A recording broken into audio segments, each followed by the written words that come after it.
본 방송에서 제공하는 투자 정보는 투자 판단에 대한 조언입니다. 방송에서 제공하는 주식의 가치, 가격 상승 및 가격 하락에 대해서는 방송사에서 보장하지 않습니다.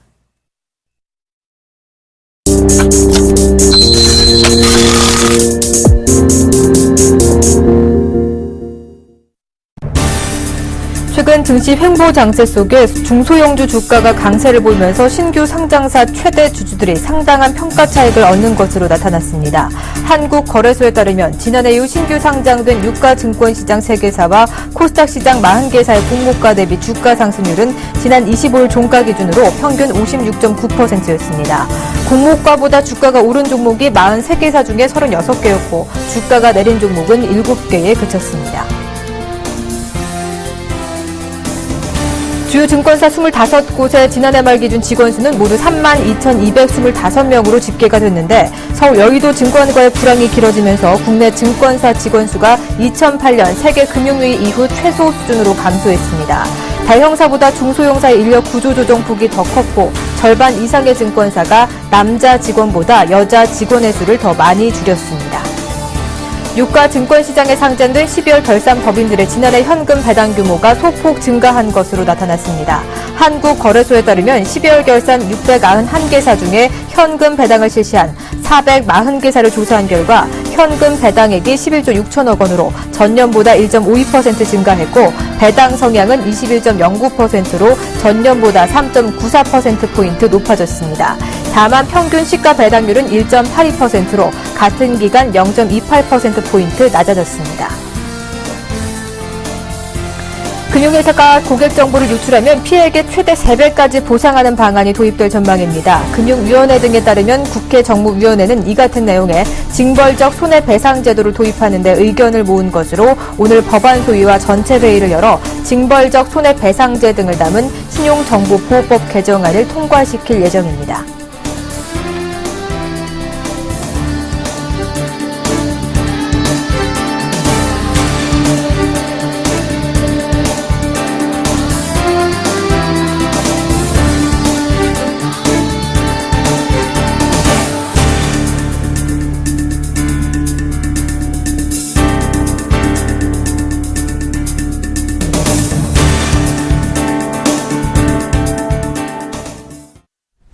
안녕하십니까. 오늘장 내일장의 정혜림입니다. 그동안 이천선 부근에서 등락을 거듭하던 코스피, 이천선 안착만을 바래 맞섰는데 지수가 어느샌가 1970선까지 훌쩍 밀려난 모습입니다.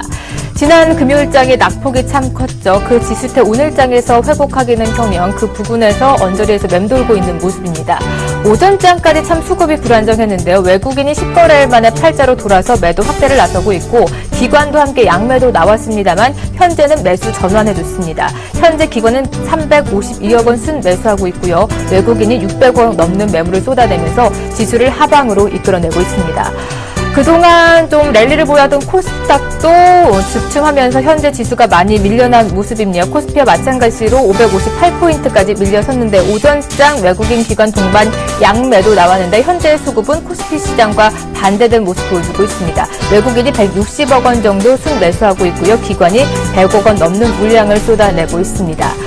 외환시장 동향도 함께 살펴보면요. 지난 금요일장 1040원대 부근에서 상승 마감을 지었죠. 오늘은 하락 압력을 받고 있는데요. 왜 이렇게 밀리고 있는지도 잠시 후에 외환시장 동향까지 챙겨드리도록 하겠습니다. 그럼 먼저 한 주간의 일정부터 살펴보도록 하겠습니다. 네, 대신증권 투자컨설팅부 최재식 연구위원이 이번 주에 주목한 일정부터 살펴보도록 하겠습니다. 4월 29일 바로 내일이죠. 내일부터 31일까지 이틀간의 미 FOMC 회의가 열리게 되고요. 오는 30일에는 우리나라의 3월 전 산업 생산과 3월 선행지수 순환 변동치 발표를 주요 일정으로 꼽아주셨습니다. 계속해서 5월 2일로 가보죠. 미국의 4월의 ISM 제조업 지표와 또 중국의 제조업 PMI를 중요 일정으로 꼽아주셨고요. 다음 달 2일에는 미국의 4월 비농업 취업자 변동과 함께 미국의 4월 실업률 발표까지 주요 일정으로 꼽아주셨습니다. 네, 이렇게 한 주간의 일정 살펴봤는데요. 자세한 내용 대신증권 투자컨설팅부의 최재식 연구위원 만나 알아보도록 하겠습니다. 안녕하십니까? 네, 안녕하십니까? 네, 이번 주에 다양한 일정들이 포진해 있는데 가장 중요한 일정부터 살펴봐 주시죠. 네, 아무래도 뭐 국내적인 이슈보다도 뭐 미국적 이슈를 더 중요시 하는데요. 그래도 국내적인 이슈 중에서 우리나라 3월 산업활동 동향, 그리고 3월 경기 종합지수가 나옵니다. 근데 뭐 2월의 설 연휴로 인해서 일시적인로 나빴는데 뭐 3월은 정반대로 좀 많은 개선세가 있을 거라 생각이 듭니다. 그렇지만 4월 지표가 지금 막 나오는 시즌에서 3월달 지표가 큰 영향은 되지 않을 것 같고요. 또 현재 4월 지표가 아무래도 이번 국내적인 이슈로 인해서 다시 약해질 가능성도 있기 때문에 호재로서 되기는 힘들다 생각이 듭니다. 그리고 FOMC는 계절적인 악재를 벗어남에 따라서 미국 경제가 재가동을 하고 있어가지고 이번 FOMC에서도 추가 100억 달러 정도의 QE 테이퍼링을 예상되고 있습니다. 그래서 5월부터는 한 450억 달러가 시중에 풀린 걸로 예상이 되고 있고요. 그리고 미국과 중국의 4월 제조 PMI 지표 이 부분도 그동안의 미국 지표라든지 중국의 지표를 봐서는 예상치 수준 정도 나오지 않을까 싶습니다. 그리고 마지막으로 미국의 4월 고용지표가 나오는데 예상치도 전반적으로 개선이 될 거라고 전망을 하고 있는데요. 종합을 하자면 지난주 글로벌 증시하고 국내 증시가 좀 조정을 받았기 때문에 FOMC에서 QE 테이퍼링을 추가적으로 한다고 하더라도 추가적인 하락 압력보다는 좀 경제 지표가 살아나는 측면에서 고려하고 또 가격 매력을 고려한다면 후반을 갈수록 좀 심리가 살아나지 않을까 싶습니다. 네. 내일 밤부터 미 FOMC 회의가 열리게 되죠. 미 경기 상황이 좋아지고 있는 만큼 100억 달러의 추가 테이퍼링이 실시할 것이다라는 전망까지 해주셨고요. 나머지 지표들 꼼꼼하게 살펴보자라는 말씀 주셨습니다. 우리 지수 2000선 안착에 실패한 이후 1970선까지 물러난 모습입니다. 오전장 불안했던 수급도 이제 안정화가 돼가면서 기관이 매수 전환해주는데요. 여전히 좀 불안한 모습입니다. 마감 전략은 어떻게 세워볼까요? 네.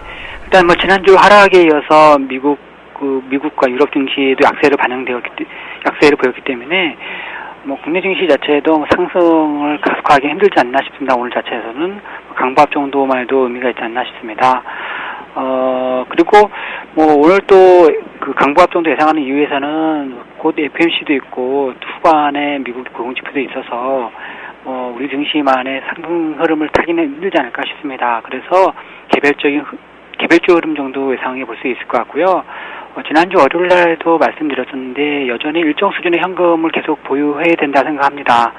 2000선 아래에서 지금 내려와 있으니까 일단 실적 호전 저평가주라든지 일단 단기 납부과대주 정도의 저가 분할 매매 정도는 유효한 것 같고요. 그리고 계속 반복드리지만 현금 자체를 모두 사용하는 전략보다는 일정 수준은 현금이 필요하다 이런 생각이 듭니다. 최근 이렇게 변동성 장세가 계속 지속이 돼 있기 때문에 현금의 일정 보유량 주셨고요. 그리고 저평가된 종목들은 소폭이지만 매수해 보자라는 말씀까지 들을 수 있었습니다. 오늘 말씀 여기까지 듣도록 하겠습니다. 고맙습니다. 네, 감사합니다. 네, 이어서 외환시장 동향도 함께 체크해 보도록 하겠습니다. KB 외환선물의 정경팔 팀장님과 함께합니다. 안녕하십니까? 네, 안녕하세요. 네, 전 거래일 1040원대 회복하면서 마감 지었는데 오늘은 또 밀려나는 모습인데요. 현 시장, 환시각 흐름부터 살펴봐 주시죠. 네, 지난 15일 이후에요. 하루 단위로 등락을 이어가는 달러 환율이 오늘 역시 그 규칙을 이어가는 모습입니다. 오늘 서울 외환시장은 지난 금요일 종가 대비 1원 80전이 하락한 1039원 70전에 개장했고요. 개장 이후 일시적으로 1040원 20전에 도달했습니다만 다시 하락세를 재개하면서 낙폭을 키우는 모습입니다. 이 시간 현재는 1036원 10전에 거래되고 있습니다. 오늘 환율이 하락세를 보이는 것은 대외적으로는 뚜렷한 요인이 없고요. 다만 글로벌 위험 통화들이 달러와 대비 강세를 보인 영향을 받았다고 볼 수 있습니다. 지난 주말 시장을 지배했던 재료는 우크라이나 사태가 다시 군사적인 대립으로 이어지고 있다는 것이었는데요. 이에 대해서 시장은 뉴욕 증시의 조정과 엔화의 강세로 반응했습니다. 그러나 이러한 위험 회피 재료에도 불구하고 유로화를 비롯한 대부분의 위험 통화들이 달러와 대비 강세를 보였고요. 지난 주말 미국의 4월 소비자 신뢰지수가 예상보다 호조를 보였습니다만 달러화에게는 영향을 주지 못한 가운데 달러화는 지난 주말 역외 시장에서부터 하락세를 보였습니다. 오늘 서울 외환시장은 수급적으로 서로 충돌하는 양상인데요. 월말 내고가 등장하면서 환율의 하락 압력을 가하고 있습니다만 외국인들 순매도로 전환되면서 환율의 하락 압력을 약화시키는 재료로 작용하고 있습니다. 네. 이렇게 뚜렷한 재료 없이 수급에 따라서 등락이 거듭이 되고 있는데 최근 들어 1,030원대 후반에 박스권 장세 이어나가고 있습니다. 앞으로의 환시장 전망은 어떻게 내다보고 계신가요? 네, 이번 주요. 유로존의 인플레이션 지수와 또 미 연준의 FOMC 회의 결과 그리고 미국의 4월 고용 지표가 주목할 만한 변수가 되겠습니다. 유로존 인플레이션 지수의 경우는 이번 주 30일에 발표되는데요. 전월의 0.5%에서 상승한 0.8%를 기록할 것으로 예상되고 있습니다. 만약 예상대로 나온다면 유럽중앙은행이 디플레이션 방어를 위한 정책을 사용할 가능성이 약화되는 만큼 유로화가 강세를 보이면서 원화가 동반 강세를 보이겠고요. 반대로 0.8%보다 크게 못 미치는 수준을 기록한다면 유로화와 원화가 동반 약세를 보일 수 있겠습니다. 미 연준의 FOMC 회의 경우는 그 결과가 서울시장이 노동절 휴가로 시작하는 목요일 새벽에 발표되는데요. 이전과 달리 기자회견이 없는 만큼 시장의 변동성을 유발할 가능성은 크지 않을 것으로 보고 있습니다. 미국의 4월 고용지표의 경우 비농업 부문 고용이 20만 명이 넘을 것으로 또 실업률은 전월의 6.7%보다 하락한 6.6%를 기록할 것으로 예상되고 있는데요. 설사 미 고용지표가 호조를 보이더라도 미 연준의 금리 인상 시기를 앞당길 수 있다는 기대감이 형성되지 않는다면 달러화는 큰 반응을 보이지 않을 것으로 예상하고 있습니다. 결국 유로화가 큰 강세를 보이는 경우가 아니라면 달러화는 이번 주 역시 박스권 행보를 이어갈 가능성이 크다고 보고 있습니다. 네, 이렇게 이번 주 환율 전망까지 알아봐 주셨습니다. 오늘 말씀 고맙습니다. 감사합니다.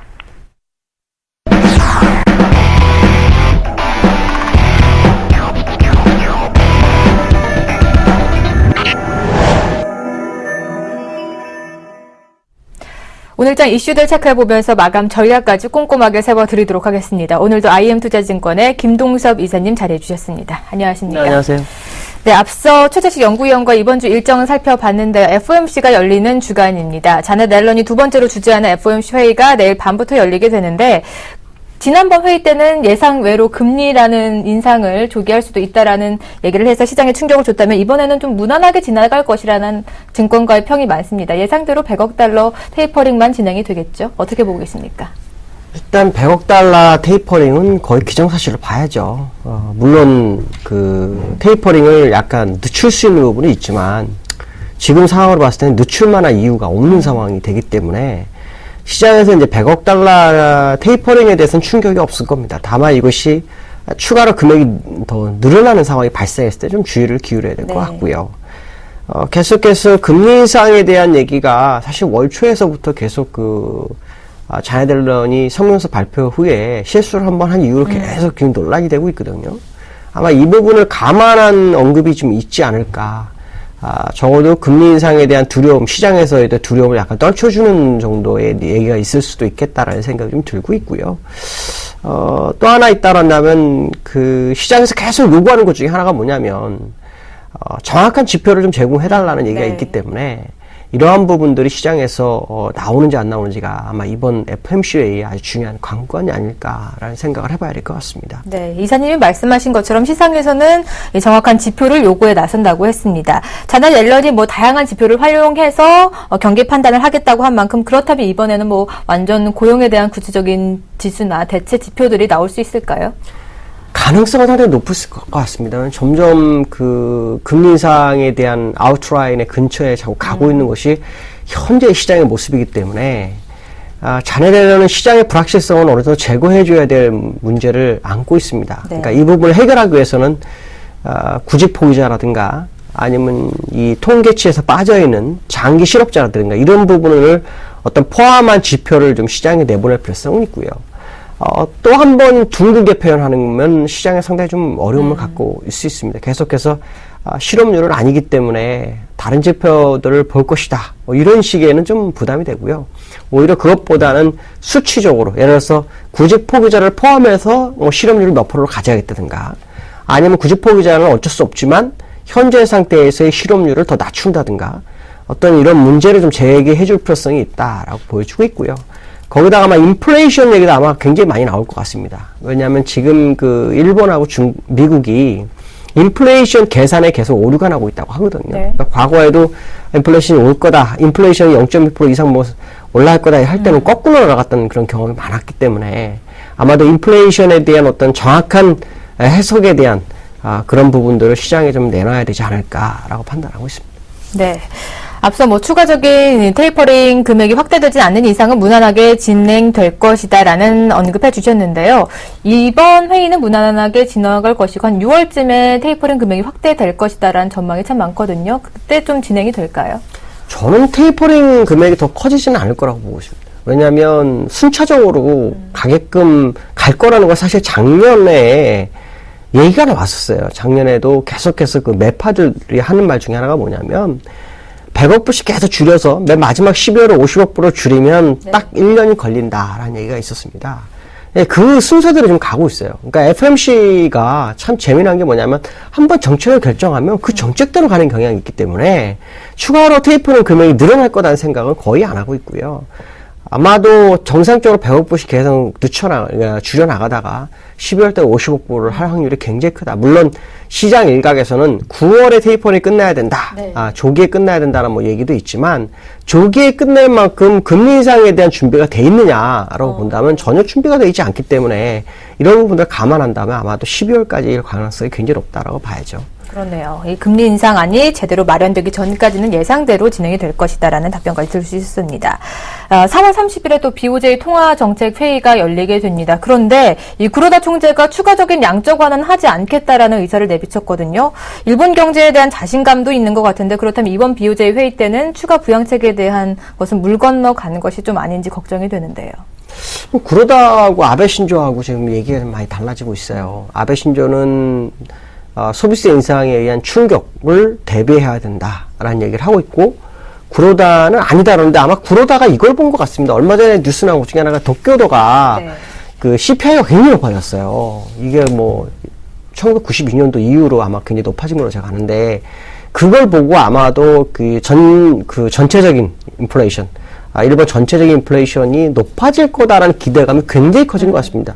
사실 오늘도 여러 가지 뉴스가 나왔지만 그 중에서 일본에 대한 어떤 CPI에 대한 소매 판매에 대한 얘기가 나왔었거든요. 이런 부분들이 아마 구로다를 오판하게 하는 것이 아니냐. 근데 시장에서는 어떤 생각을 하고 있냐면요. 지금 이 도쿄도의 인플레이션이 높아진 것은 아마도 소비세 인상 전에 많은 사람이 미리 소비를 많이 한 것이 결과치로 나온 것이다라는 게 굉장히 많습니다. 제가 볼 때 그 가능성이 굉장히 높죠. 왜냐하면 갑자기 인플레이션이 높아질 수가 없습니다. 소비가 늘어날 수 있는 부분도 아니고요. 그렇다면 무슨 이벤트가 있었다라는 건데 그 이벤트는 결국 소비세 인상에 대한 이벤트다라고 판단한다면 지금 그 구로다의 판단은 조금 약간 미스가 아닐까.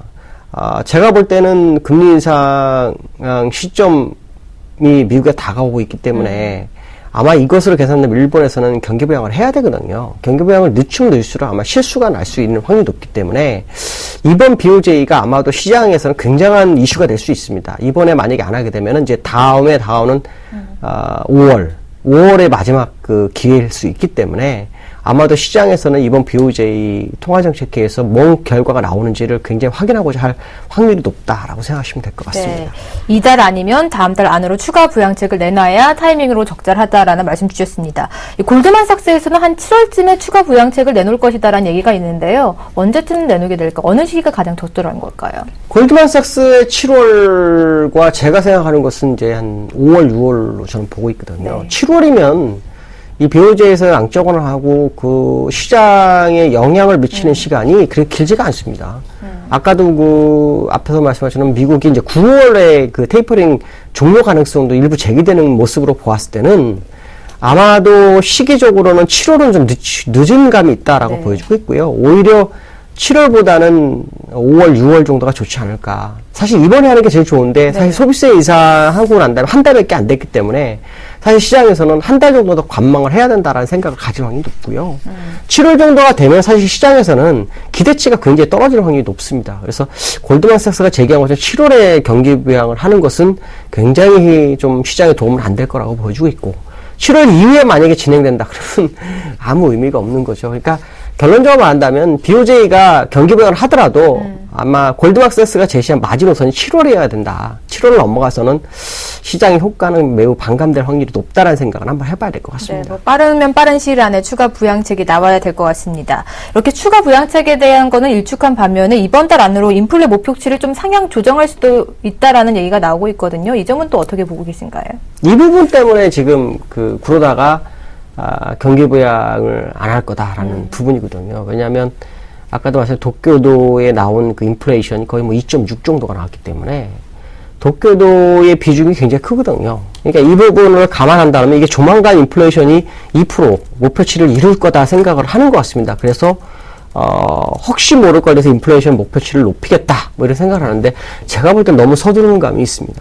그러다가 생각하면 좀 그렇게 쉽지가 않습니다. 미국도 양적 완화 일본보다요 더 오랜 기간 했어요. 더 빠르게 더 많은 돈을 푸는 그런 역할을 했는데도 불구하고 아직까지도 인플레이션이 더 올라가지 못하고 있거든요. 이건 아마도 제가 볼 때 실가스의 영향이 굉장히 클 수 있는데 아마도 일본 같은 경우에는 에너지 가격을 수입하는 과정 속에서 이 소비자물까지 좀 올랐을 확률도 있습니다. 그러니까 이런 부분들을 감안한다면 아마 BOJ에서 이 가능성을 좀 열어두고 보는 것 같은데요. 제가 볼 땐 좀 쉽지 않을 것으로 예상을 하고 있습니다.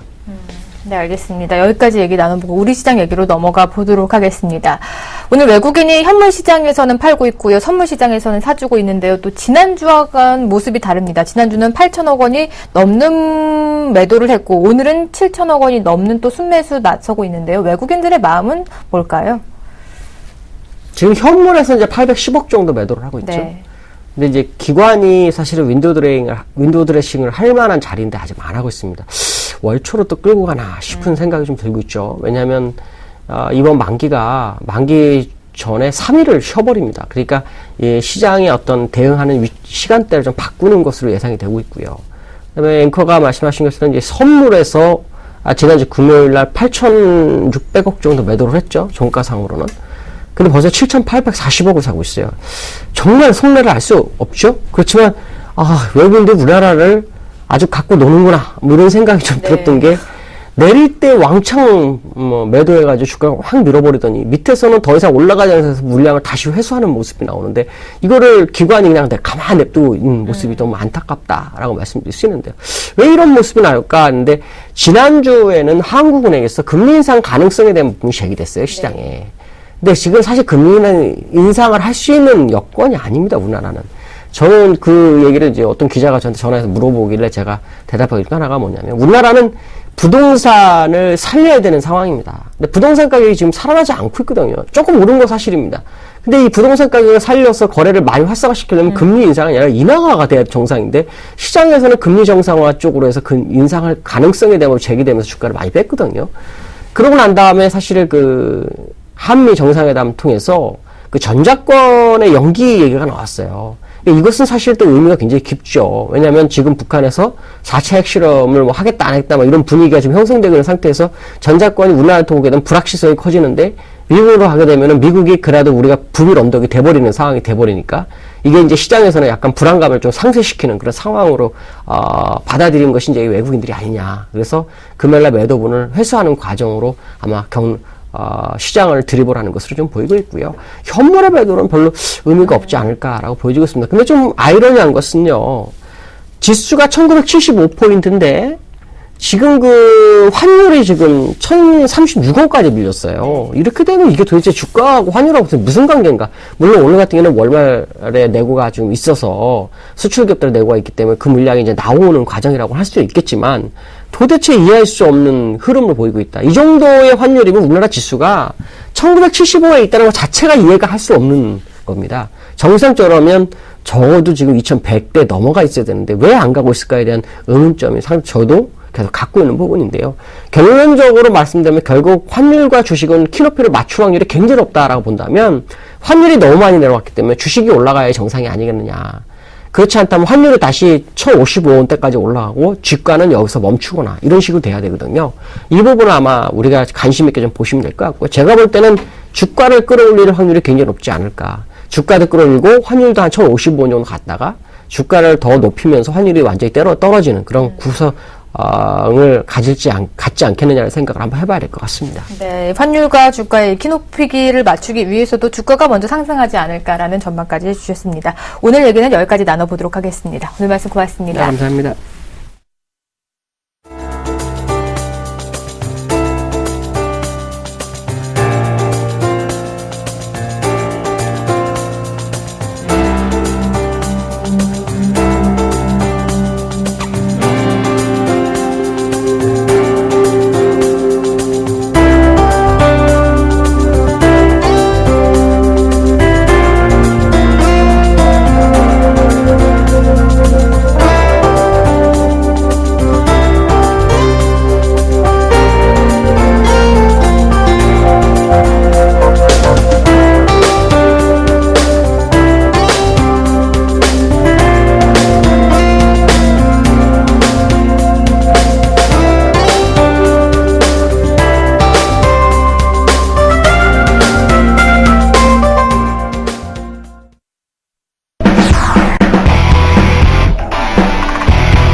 안녕하십니까, 나무는 멘토입니다. 오후장 오늘 하루의 특징적인 종목들 찾아서 낱낱이 파헤쳐 드리고 있습니다.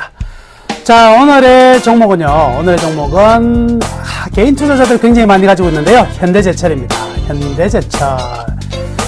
1월부터 3월까지 현대제철이 계속 주가가 떨어지는 가운데 개인 투자자들이 이게 웬 떡이냐 해서 엄청나게 많이 샀어요.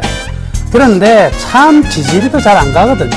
그래서 화딱지가 엄청 날 수밖에 없는 상황인데, 오늘은 그래도 모처럼 만에 한 2%대 반등이 나타나고 있어요. 그래서 이쯤에 한번 짚어볼 만한 타이밍이 아니겠나 싶어서 가져왔습니다. 자, 오늘 상승이 나타나고 있는 이유는요, 가장 큰 이유는 많이 떨어져서 올라간 것이고, 시장이 올라가는 것이 있으니까 올라가는 것이다. 이게 가장 큰 이유 같아요. 그렇지만 그 내부적인 올라갈 수 있는 에너지는 어디에서 나왔느냐면, 바로 1분기 실적이 발표가 됐는데 시장의 컨센서스를 충족을 했습니다. 시장이 컨센서스를 충족했다는 것은 기관 애널리스트들이 1월달부터 1분기 현대제철 실적이 이 정도 나오지 않겠나라고 예측을 했었던 평균치에 거의 부합했다, 이렇게 나왔고요. 또한 이제 자동차 강판 사업 부분의 합병에 대한 효과가 우호적으로 나오더라, 이 내용이 나오면서 오늘 좀 상승의 모멘텀을 가지게 되었다, 이렇게 볼 수가 있겠네요. 수급적으로 보면 상당히 좀 재밌어요. 어떤 부분이냐면 3월달 2월 말 3월 초에 이 78,000원, 8만원 근처에서 급격히 떨어졌죠. 그래서 한 7, 8천원까지 급격히 떨어졌을 때 외국인하고 기관들이 어마어마하게 매도를 쳤거든요. 특히 투신이라고 볼 수가 있겠죠. 그 매도를 쳤는데, 그러다가 이번 4월 초 살짝 기관하고 외국인들이 살짝 들어오는 모습 나왔다가 다시 또 매도가 나왔어요. 그러니까 현재 이 현대제철의 주가는요, 완벽히 외국인과 기관의 동시에 움직임으로 인해서 주가가 형성이 되고 있는데, 오늘은 엇박자가 나왔네요. 오늘 지금 잠정 집계인데요, 외국인과 기관이 동시에 매도하고 있는 것으로 지금 집계가 되고 있음에도 불구하고 일단 강세는 나오고 있다, 이렇게 볼 수가 있겠습니다. 자, 중요한 핵심 포인트가 몇 가지가 있는데요. 첫 번째는요, 지난번 현대 하이스코어의 강간 부분을 이 현대제철로 옮겨오면서 현대제철이 훨씬 더 이 먹거리가 좋은 걸 가져왔는데, 먹거리가 좋은 걸 가져온 현대제철은 주가가 떨어져 버리고, 먹거리가 좋은 걸 판 현대 하이스코어는 주가가 올라가는 이러한 기현상이 일어났죠. 바로 무엇입니까? 현대 하이스코어 같은 경우에는 주력 사업 부문을 떼버렸기 때문에 굉장히 작아졌죠. 그럼 작아졌다는 것은 현대차 그룹에서는 여기에 뭔가를 얹을 게 있기 때문에 작아진 거예요. 그냥 계속 줄일 이유가 없겠죠. 뭔가 이쪽에 얹은다. 결국 무엇을 얹었습니까? 수소연료, 전지에 대한 부분들을 얹었고요. 자, 현대제철은 그 좋은 사업 부문을 갖고 와서 왜 갖고 왔느냐? 현대강간의 이 냉연 부분하고 현대제철의 부분이 이 전체적으로 설비를요, 공동 효율화 작업을 시킬 수가 있기 때문에 가져온 거예요. 그러면 분명히 시너지 효과는 나타나야 되는 것인데, 덩치가 큰 거에서 가장 덩치가 커지면서 기관들이 바라보는 가장 문제되는 요인들이 무엇이냐면, 덩치는 커졌는데 영업이익의 율이 올라가지 못하면 덩치만 커졌을 뿐 영양가는 없다. 이렇게 판단할 수 있었다는 거죠. 그런데 합병 이후에 이제 1분기 실적을 가지고 이제 효과가 나오기 시작했는데 어떻게 나왔냐면 매출액이 전년 동기 대비 41% 증가되었고요.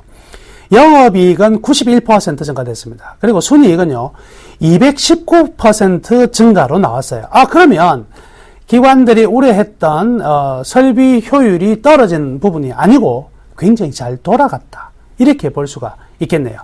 자, 그리고요. 이 지금 자동차용 강판, 이 부분 냉연 쪽이죠. 이 부분이 지금 뭐냐면 8월 달에 지난번 현대제철이 떨어졌을 때 떨어진 이유는 현대차에서 포스코라든지 현대제철에 강판 가격이 좀 인하를 좀 해다오. 국제적으로 가격이 굉장히 많이 내렸는데 너네도 좀 내려달라. 이렇게 요구를 했잖아요. 최대 7, 8만 원까지 요구를 할 수도 있다. 이런 내용들 때문에 떨어졌는데 기본적으로 그 정도까지는 아닌 것 같고요. 여튼 5월달 되면은요, 다시 재협상을 합니다. 이 강판 가격 협상을 하는데, 여기에서 어떤 결과가 나올지는 모르겠지만, 한 8월달부터는요, 통상적으로 한 3만원 정도 톤당 인상될 것으로 일단은 기대를 하고 있습니다. 물론 이제 그 결과가 얼마가 될지는 모르겠지만, 그 정도 평균치가 예상이 되어 있거든요. 그러면 3만원 정도 인상이 된다면, 이런 3분기, 4분기 실적에는 굉장히 크게 도움이 될 가능성이 많다. 이렇게 봐야 되겠네요. 그 협상 결과가 아주 중요한 우리가 관찰 포인트가 되겠습니다. 자, 향후 전망을 보면은요, 일단 지금은요, 복령강의 성수기가 도래했습니다. 복령강 성수기이기도 하고요. 이제 본격적으로 계속 이제 설비 투자의 효율화, 원가 절감의 어떤 속도를 내고 있는 부분이거든요. 그래서 1분기보다 2분기는요, 좀 더 좋은 수익률 충분히 나타날 것으로 기대를 하고 있습니다. 이 통합의 시너지는요, 앞으로도 계속 될 것으로 보여지는데, 가장 문제가 됐던 부분이 영업이익률이 작년도 4.4%에서 올해 5.6%대로 올라섰는데, 2분기를 넘어서면은요, 영업이익률이 한 6%대 돌파할 것 같습니다. 그러면 현대제철의 영업이익률이 6%대라고 본다면 성장 기업으로 다시 변화가 일어난다. 이렇게 봐야 될 것이거든요. 그렇다면 이 기업에는 펀더멘탈의 향후 전망성은 굉장히 좋다. 이렇게 봐야 되겠네요. 그럼 주가와 그리고 현재의 내재 가치를 비교한 우리 밸류밴드 차트를 통해서 이 종목 어떻게 할 건지 한번 말씀해 드릴게요.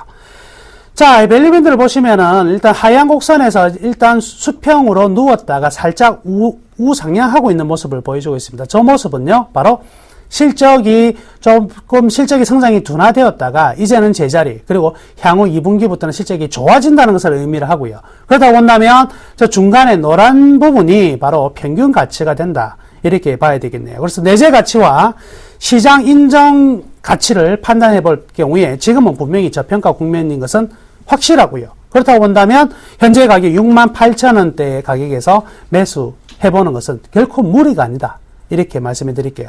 자, 목표 가격을 좀 잡으려면 이 기업이 현재 최근에 주가가 굉장히 급등락이 심하게 떨어졌기 때문에 물론 단기적으로 모멘텀이 살아나면 주가의 반등도 굉장히 빠를 수가 있겠습니다. 여튼요, 저는 목표가는 조금 3개월보다는 조금 길게 보자. 8월 달 톤당 가격 인상 부분까지 생각을 해가지고 6개월 목표가는요, 86,000원대 정도까지 설정을 하겠습니다. 그래서 3개월에 어느 정도 상승의 모멘텀을 가져가고 2분기 실적이 분명히 1분기보다 나아지는 모습이 나오고 3분기에 대한 기대치까지 있다면 향후 6개월 정도는요, 충분히 86,000원 정도の가격은 터치 또는 안착하지 않을까, 이렇게 기대를 해봅니다.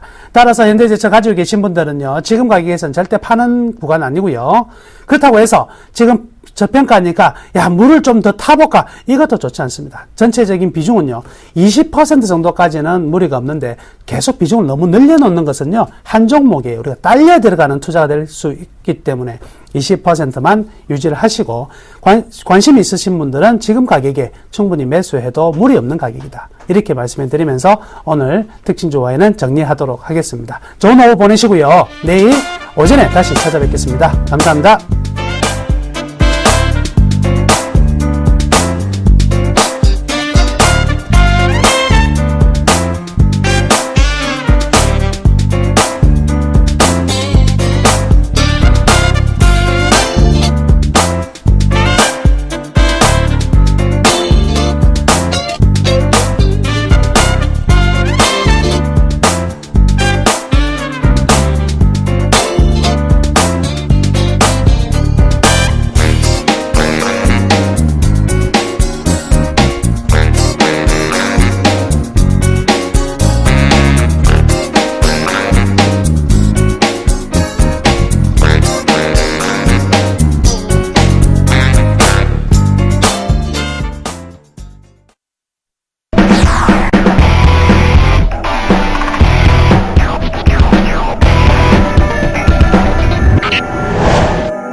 안녕하십니까, 김선윤 멘토입니다. 네, 시장이요 조금 움직여줍니다. 제가 쇼핑 준비라는 말을 사용을 했습니다. 오늘도 크게 다르진 않습니다. 하지만 천천히 조금씩 이제 수급이 좋은 종목과 실적 발표가 끝난 대형주 위주로의 관심 필요하다 말씀드리겠고요. 자, 코스닥 같은 경우는 마찬가지입니다. 이제 다음 달부터 실적 발표들이 시작이 되는데 그 가운데서도 또 실적 발표가 끝나거나 2분기 실적 기대주 중심으로 해서 매수가 필요한 그런 시점인 것 같습니다. 자, 확실하게 어느 정도 시장에 대해서 예측은 했는데요. 아직 그래도 확실하진 않습니다. 방향성 탐색은 조금 더 지켜봐야 될 것 같아요. 그러니까 너무 급하게 하시면 안 되고요. 천천히 보셔야 됩니다. 제발 부탁인데요. 천천히 보십시오. 급하게 볼 필요 아직 없습니다. 아직도 저 멀리서 봐야 됩니다. 그렇죠? 그러니까 바로 앞까지 이 시장을 땡겨 오셔가지고 급하게 눈이 빨리 돌아가시면 안 됩니다.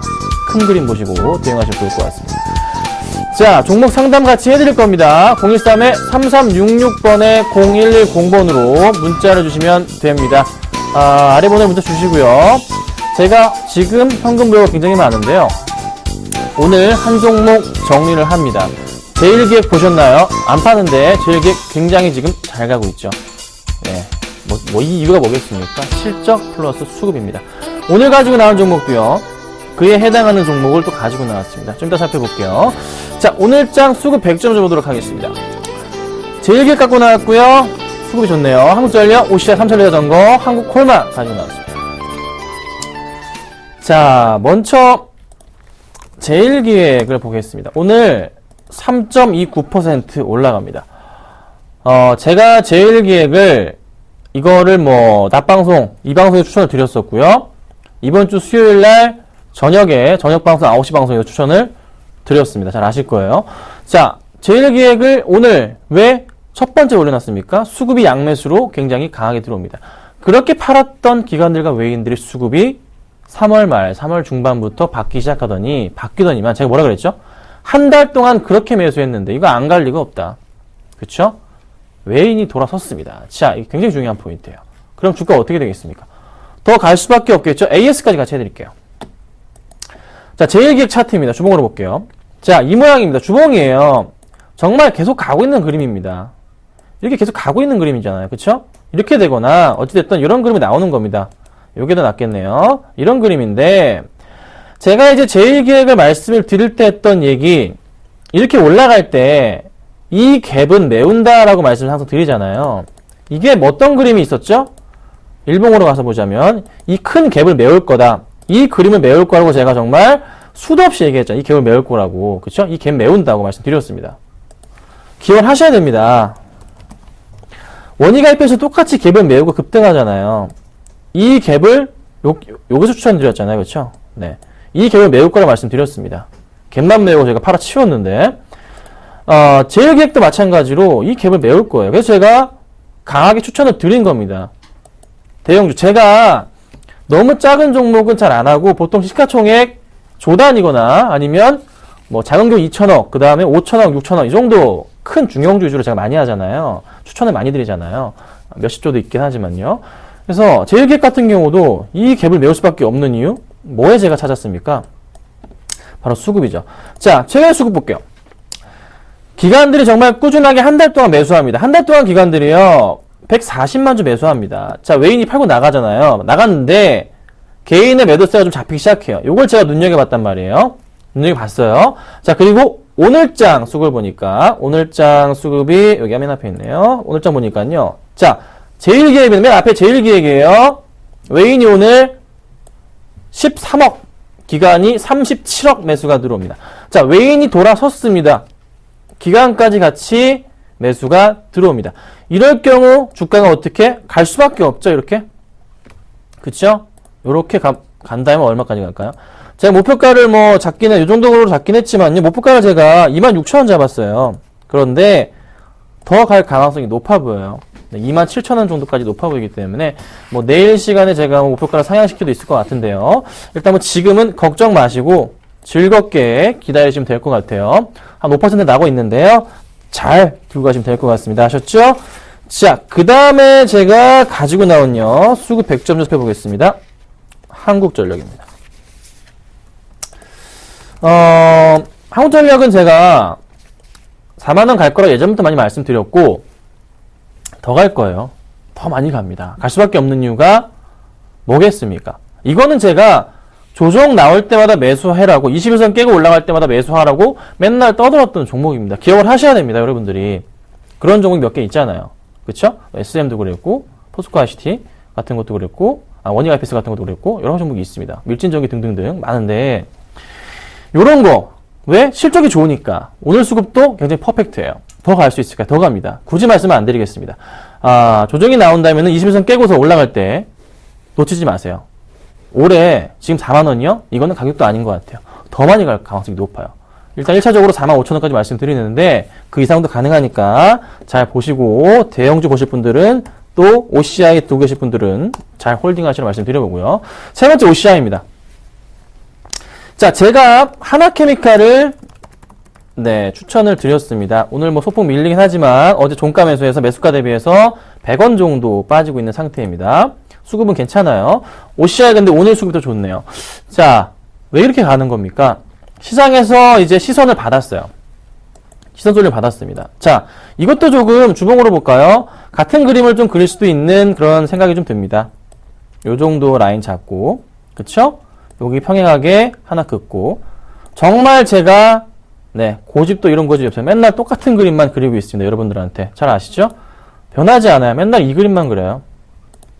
바닥, 바닥, 깨니까, 여기도 고점 포인트, 슈팅 포인트, 고점 포인트입니다. 그쵸? 맞죠? 자, 여기서요, 이 갭 메운다, 메울 가능성이 높아 보입니다. 그럼 이게 갈까요? 같이 가는데 뭐랑 같이 가죠? 하나케미칼도 같이 갈 거예요. 근데 하나케미칼은 제가 뭐 봤습니까? 하나케미칼은 OCI랑 그림이 너무 틀려요. 고점 포인트잖아요. 바닥 포인트입니다. 그렇죠? 자, 라인 그냥 잡는 겁니다. 고점 라인 있고, 떨어질 때는 위에서부터 간다 그랬어요. 평행하게 하나 만들고 내린다 말씀드렸어요. 너무 쉽죠? 여기서 뭐 본다고요? 이 갭 메우는 것만 본다 말씀드렸습니다.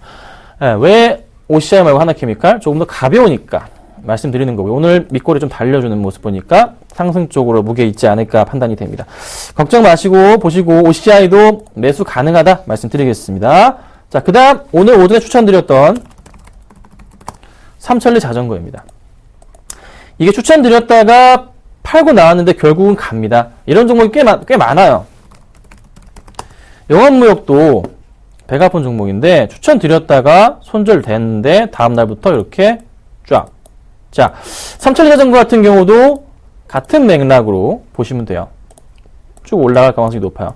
자, 왜 그렇게 가는 거죠? 수급 받쳐주고 하다 보니까 가는 겁니다. 오전에 추천드릴 때 17,800원 정도였는데요. 조금 더 상승 가능성이 있어 보입니다. 왜죠? 이거 차트 보세요. 자, 주봉으로 볼게요.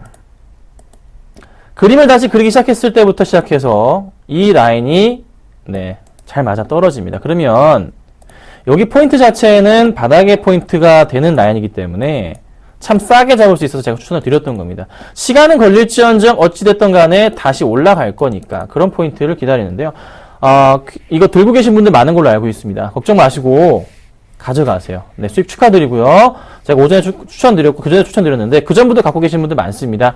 17,000원 뭐 초반대, 뭐 중반대인데요. 수익 축하드린다 말씀드리고요. 조금 더 기다려 볼게요. 수급이 정말 오늘장 좋고 지난주 금요일이 좋습니다. 잘 가져가시고 가는 이유가 뭐죠? 실적. 버텨주니까 수급 다시 들어온다고요. 그렇죠? 걱정 마시고 자 홀딩할게요. 자, 마지막입니다. 한국콜마입니다. 제가 오랜만에 화장품주를 하나 뽑아봤어요. 수급이 좋아서 눈에 들어왔기 때문이겠죠? 자, 아이고, 벌써 4% 나갑니다. 사실요, 먼저 말씀드릴게요. 한국콜마 오늘 추천 준 거 아실 거예요. 방송 2시부터 이게 하잖아요. 오늘장 내일장이. 그때 방송할 때 나갑니다. 제 추천주가 나가는데, 그때까지는 3%대였는데 4%까지 올라갑니다. 눈치 빠르신 분들은 2시부터 틀어놓고 보셔야 돼요, 방송을. 그래야만 제가 어떤 종목을 드리는지 아실 거예요. 아셨죠? 그래서 많이 올랐는데, 이 종목 좀 이따가 제가 봐드리도록 하고요. 수급은 굉장히 양호합니다. 양호해서 갖고 나왔고, 성장성에 대한, ODM 부분 성장성에 대한 부분 포인트로 잡자면 중국향 매출 확대가 굉장히 좋다는 거죠. 조금 있다가 자세히 봐드리도록 할게요. 자, 지금은요, 잠깐 상담하고 넘어가도록 하겠습니다. MDS 테크 4008님, 네, 매수하셨네요. 21,000원. 네, 거의 뭐 제가 추천드렸던 가격 부근에서 매수하셨습니다. 감사드립니다. 매수 주셔서. 그런데, 저는요, 방송에서 아시겠지만, 많이 안 먹고 나왔어요. 오전 방송 추천드렸다가 많이 안 먹고 나왔습니다. 한 5% 내외에 안 먹고 나왔는데, 더 많이 가버리네요. 더 갈 수 있을까요? 더 갈 수 있다 쪽에다가 베팅을 합니다. 많이 제가 이걸 털고 나왔던 이유는요, 다른 종목과 이제 같이 조금 상충시키면서 털고 나왔던 것도 있고요. 왜냐하면 시장이 또 그날 또 너무 안 좋아가지고, 사실 이날이 무슨 요일입니까? 목요일날 장이 많이 빠졌었어요. 그래서 혹시 모를 악재 대비해서 적당히 수익만 먹고 나왔던 건데, 더 갑니다. 보유 잘 하셨네요. 자, 수급적인 부분 체크해 볼게요. 자, 퍼펙트합니다. 그쵸? 굉장히 많은 물량 매수가 들어와요. 오늘장 볼게요. 오늘장 제가 이거 안 봤는데요. 전 팔면은 잘 안 보아요. 보통 일주일 정도는. 기간 매도 나가네요. 연기금 매수 들어오는데 투신권 매도가 너무 많습니다. 주의가 필요하겠죠? 자, 그러면 내일장에도 매도 나온다. 내일장에 기간 매도 나온다. 그러면 어떻게? 깔끔하게 일단은 절반을 툭 터세요. 아셨죠? 기간 매도가 이틀 연속 나오는 건 좋은 건 아닙니다. 털고 나가고 나머지만 가져가시는 걸로 하겠습니다. 지금은 괜찮습니다. 내일 보고 판단하시길 말씀드릴게요. 자, 그 다음 LG화학입니다. 자, LG화학이 0196님, 네, 30만 2천원 매수하셨습니다. 작년이신 것 같아요. 30만 2천원이시면 요 정도 포인트 되겠네요. 자, 이 포인트인데, 제가 말씀 계속 드리잖아요. 올해부터 화학주, 철강주, 그 다음에 조선주나 등등 이런 거 민감주들 조정 나오면 그냥 매수하면 그만이다 라고 말씀드립니다. 올해 실적 개선사항이 꽤나 양호하기 때문에 말씀을 드리는 거예요. 그러니까 조금 길게 보세요. 조정이 나온 이후에 다시 반등을 줄 겁니다. 분명히 줄 거예요. 그러면은 그림을 다시 크게 그릴 거기 때문에 조금 지켜보셔야 됩니다. 그러니까 너무 걱정하지 마시고 차라리 반등을 줄 때 비중을요 조금 30% 정도까지 늘려보세요. 네, 확 밀렸다 반등 줄 때 대신 반등을 주면서 뭐가 필요하다고요? 수급이 필요합니다. 자, 오늘장에 빠지는 이유 볼게요. 오늘장 보니까요 외인들이 굉장히 많은 물량 던집니다. 120억을 던지네요. 최근에 외인들 샀던 물량을 고스란히 뱉어냅니다. 그러니까 잘 들어와 주다가 매도가 나가고 있어요. 오늘 또 매도가 나갑니다. 기간이요 그렇게 많은 물량 들어오지 않고 있어요. 근데 분명한 것은 외인들과 기간이 다시 매수가 잡힐 거란 말이에요. 다시 매수가 잡힐 겁니다. 잡힐 거예요. 그때를 이용하셔서 매수하셔야 됩니다. 반등 주면서 잡힐 때, 반등 주면서 매수 잡힐 때 추가 매수 10% 더 하시면은 단가 낮추시고 대응하시면 됩니다. 단가를 낮추시면요 아마 한 8만원 정도까지 되려나요? 28만 후반대 정도 단가가 낮으실 것 같은데, 그림을 좀 이렇게 이런 식의 반등이 나올 가능성이 높기 때문에, 지금은 조금, 그러니까 반등이 줄 때 매수하시면 아마 매수가 근처 부근에서는, 정리하고 나오실 수 있을 겁니다. 그래서 아니면 장기적으로 좀 연말까지 보셔야 돼요. 연말까지 본다면 분명히 그 이상은 갈 거라 보고 있거든요. 그러니까 너무 걱정 마시고, 홀딩 하시고, 매수 기회를 노려봅시다. 자, 그 다음 6723님께서요, 루멘스 주셨습니다. 자, 6723님 루멘스 13,500원에 20%. 자, 어떤 이제 루멘스에 대해서 자세하게 종목 얘기를 드려보자면 다들 아십니다. 굳이 제가 드릴 필요가 없어요. 왜? 그냥, LED니까 말씀드릴 필요는 없는 것 같아요. 자, 그리고 제가 항상 강조드리는 13,000원 정도 내려오면, 13,000원 아래 내려오면 참 좋겠다, 이런 말씀 많이 드렸는데, 이 라인이 새롭게 만들어진 라인이잖아요? 이 바닥 포인트에서. 자, 그 다음 라인 여기입니다. 그러니까, 13,000원 정도 내려와서 반등을 준다면, 그때는 참 매수하기 좋을 것 같아요. 13,500원은요, 사실 약간 조금 무리가 있었던 가격은 맞아요. 사실, 여기 포인트는 매수할 수가 없는 구간입니다. 저도 매수 사인을 좋지만 드리지 않았던 이유고, 그렇죠? 그래서 좀 주의가 필요하다 말씀드리고, 서울반도체 같은 경우는요, 오늘 좀 많이 밀려가지고 차트가 깨진 그림인데, 밑꼬리는 나와요. 밑꼬리 나와줍니다. 자, 그럼 서반도체 어떻게 됩니까? 서반도체 이 큰 그림을 보세요. 계속 이런 포인트 때마다 주가가 다시 반등을 줍니다. 많이 밀렸을 때마다. 이게 어떤 라인이죠? 120일선 라인입니다. 깨고 내려갔어요. 자, 여기서 바로 다음은 되겠습니까? 제가 이거 여기 추천드렸다가 바로 털고 나왔어요. 김새가 너무 안 좋아서. 그리고 바로 그 다음날 급락을 했습니다. 이런 것도 빨리빨리 눈치 채셔야 되는데 그건 이제 좀 더 발달된 기술적인 부분, 그러니까 다음 단계이기 때문에 조금 이제 잘 따라오셔야 되는데요. 지금 현재 포인트 구간에서 반등을 한 번 더 내일장 주게 되고 다음날 한 번 더 주게 된다면요. 그때는 다시 120에서 위로 안착을 시켜 놓으면서 좋은 그림이 나올 겁니다. 그때 또 갈 수 있는 포인트들이 보이거든요. 루멘스 같은 경우도 마찬가지로 약간의 조금 조정이 더 나온 이후에 반등을 줄 때, 반등을 줄 때를 노리셔야 돼요. 지금은 뭐 홀딩은 하시는데요. 올라갈 수 있지만 추가해서 타이밍은 아닌 것 같아. 하지만 그래도 확실한 건 홀딩은 해볼 만하기 때문에 매도는 하지 마시고 가져가도록 하겠습니다. 아셨죠? 자, 현대증권 보겠습니다. 2478님. 자, 현대증권 예전에 기억하십니까? 가지고 나왔던 종목이에요. 수급 100점주로. 이때 가지고 나왔습니다. 아시나요? 기억하실 분들이 있으실 거예요. 가지고 나온 이유. 그냥 수급이 좋아서. 네, 그리고 뭐죠? 재무 개선사항이 팔려가니까 좋아가지고 추천드렸습니다. 자, 매수하신 가격 6,150원이십니다. 2478님, 6,150원. 수익 중이세요. 2, 3% 정도. 자, 매수하신 구간은 여기입니다. 거의 그때 좀 매수하셨는지 모르겠어요. 자, 더 갈까요? 더 갈 수 있다고 판단이 됩니다. 대신에 이 말씀을 좀 드리고 싶어요. 본인이 생각하시는 그 목표치가 있으실 거 아니에요. 그 목표치를 제가 봤을 때는 이미 넘었다는 판단이 듭니다. 네, 근데 계속 올라가니까 욕심이 생기시는 거죠. 적당한 수준에서 정리를 해주세요. 수급 볼게요. 기관들이 잘 들어오다가 매도가 나갑니다. 자, 오늘 기관들의 수급이 참 궁금하네요. 오늘 보니까요, 외국인들이 매도세가 좀 잡히네요. 외국인들. 자, 최근에 외국인들의 매도세, 꾸준한 매도세 보이죠? 자, 기관이 잘 사주고 있긴 한데, 그쵸? 버텨주고 있어요. 개인 물량, 크게, 대부분 매도가 쪽이 강합니다. 그러면, 기관 매도가 또 잡히기 시작하면요, 오늘장 끝나고 봐야 되는데, 기관 매도가 잡히고 내일장 잡히면 이거 조금 약간 꺾일 수가 있습니다. 그래서, 요 정도 빠졌다가 다시 갈 수가 있기 때문에 조금 주의가 필요하지 않은 시점인가라는 판단이 듭니다. 그래서, 현대증권 좋지만, 어느 정도는 이제, 목표치가 되셨다면, 욕심내지 마시고, 비중을 절반 정도는 줄여보자 라고 의견 드리겠습니다. 좋은 종목인데요. 더 갈 수 있어요. 길게 보면. 그렇지만 10% 넘었으면 괜찮지 않나요? 이게 제 의견입니다. 아셨죠? 잘 판단하시고 대응하시면 될 것 같습니다.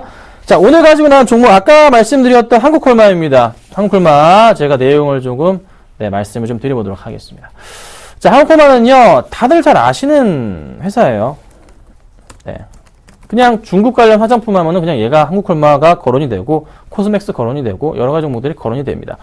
자, 중국 실적 어닝 서프라이즈 작년이에요. 어닝 서프라이즈에 이어서 올해도 화장품 쪽에서 어닝 서프라이즈가 기대가 됩니다. 그리고 올해 연말까지 해서 현재 공장 생산 설비가 300억 정도인데 1000억 규모로 확대하고요. 그러면 올해 당일 실적이 좋겠죠. 자, 그리고 실적이 뿐만 아니라 수급적인 부분 항상 제가 강조드리는데요. 수급창이 일어나는데 같이 좀 보실게요. 자, 한국콜마의 수급창입니다. 지금 보시면요. 기관들이 정말 꾸준하게 매수를 해주고 있는 게 눈에 들어옵니다. 자, 보세요. 기관들이 며칠입니까? 9일째. 오늘까지 10일입니다. 자, 그리고 투신급에 잘 들어와주고 있죠. 연기금, 금융투자 쪽. 대부분의 기관들이 매수가 잘 들어와주고 있어요.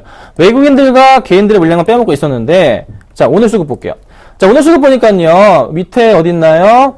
갑자기 여기 있네요. 여기 있습니다. 줄을 그어드릴게요. 여기 가운데로 갔죠, 왜? 자, 여기입니다.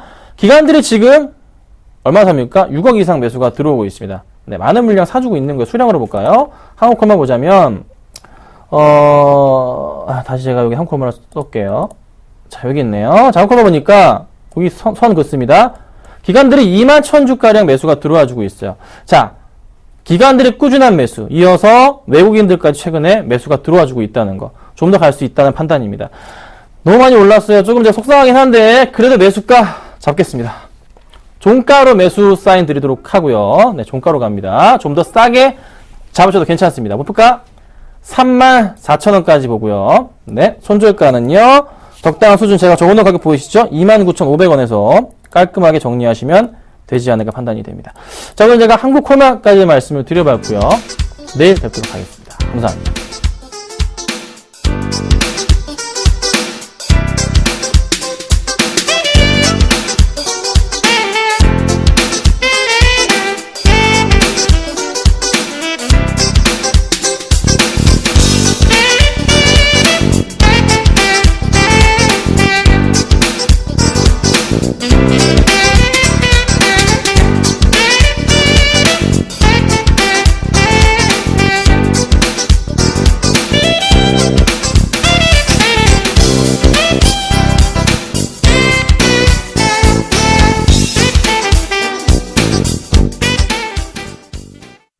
오늘 양대지수 강보합권 마감 예상됩니다. 하지만 무거운 흐름인데요. 내일장에서는 좀 더 수급이 뒷받침해주면서 반등 기대해 보도록 하겠습니다. 오늘장 내일장 오늘 준비한 소식은 여기까지입니다. 시청해주신 여러분 고맙습니다.